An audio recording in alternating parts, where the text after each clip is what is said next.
The epidural equipment that you should need should all be in the epidural trolleys in JK. There are 2 of them. The stocking of the epidural trolley is a shared responsibility between us and our midwifery colleagues, and they do their best to ensure that it's well stocked. If you have any issues with chronically understocked trolleys or issues finding stock, please escalate to the midwife in charge on the floor. There is a storeroom between birthing room 6 and 3 with most of what you need for the epidural.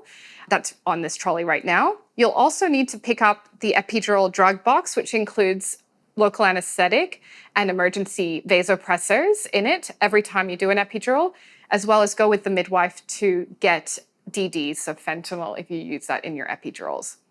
In terms of what's on the trolley here at the moment that you need, we have sterile epidural packs which I'll show you with what's in them in a moment.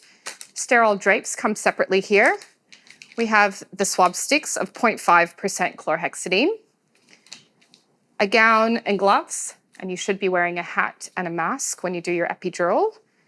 In addition to this, there is a number of syringes, which I've gotten from the first drawer here. So I have a 20 ml syringe, a 3 ml syringe, and a 5 ml syringe, as well as various needles, including filter needles for use with your fentanyl.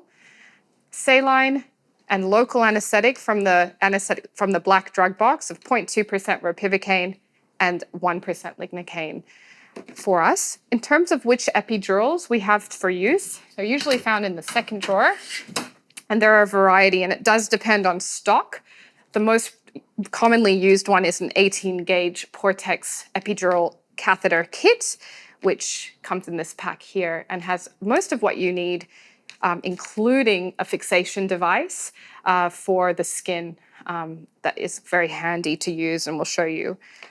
In addition to that, you have what you need for the end of the procedure, including some Hypafix, tegaderms, gauze, and our sign-out sticker, which should go on the partogram, signifying that you've done the sign-out process that we explained a little while ago.